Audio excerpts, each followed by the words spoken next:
someone will have to go and borrow, there will be what? The saving. Because they know this is COVID, it's a current shock, it's a temporary shock. So they will go and borrow because they hope to earn in the next period after COVID, and they'll pay back the debt. That's what I mean, the saving. They'll go to borrow.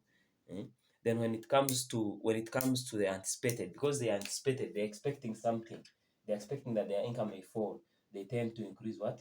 Savings in period what? In period 1, to cater for the other shock that is about to come. You get that? To cater for that shock that is about to come. Then now when it comes to the permanent income, there's always little change in savings. Little change in savings. I've done it this way to help you to do that. That is about the what? That's about the saving part. We go to the other part, which is about in terms of the permanent income hypothesis. So in terms of the permanent income hypothesis, there is what they proposed on each of these ones. On each of those shocks, there's what they proposed on each of those what?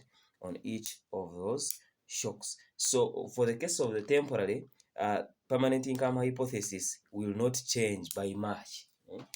For this one,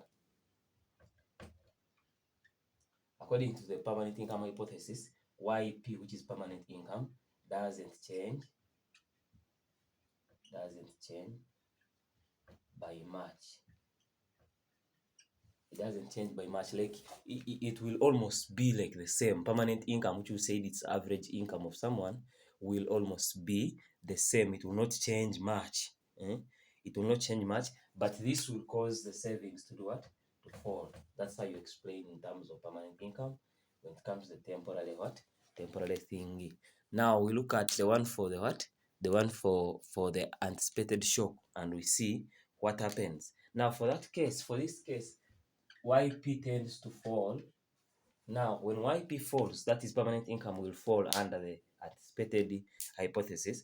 When YP falls, it causes an increase in what? In savings, which is consistent with this one.